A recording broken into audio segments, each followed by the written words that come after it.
Hi guys, update lang. Ito, I'm not feeling well. Inuubo pa ako. Pero kaya ako naka-face mask kasi nagluluto yung asawa ko sa kusina, naamoy ko mantika. Natitrigger ako, nasusuka. So, sumuka na ako kanina, kaya nag-mask na ako. Hindi ko alam kung bakit.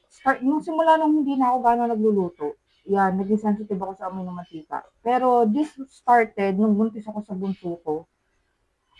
Nung buntis kasi ako sa bunso ko, nati-trigger ako yung hilo ko, yung pagsusuka ko sa amoy lang ng mantika.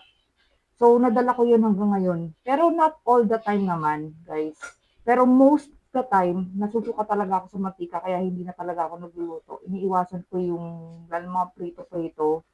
Basta sa kusina ako. Talagang magtatago ako sa kwarto. Kasi babaliktad talaga yung sikmura ako. Hindi magandang pakiramdam. So, yun guys, sinuka ko na siya pero ayoko na ulit sumuka ulit kasi it's early morning. Wala pa laman dyan ko, puro acid lang yung sinusuka ko. And then yung coffee ko, hindi ko mainom kasi nga nakamask ako. Mas priority ko yung mask rather than coffee. And hindi rin ako makapagtrabaho. Nakalagi na ako sa work. Pero magtatrabaho ako. Humuhugot lang ako ng sipag. And yun nga, pupunta na ako sa trangkaso guys eh. Kaya pala na si Batman.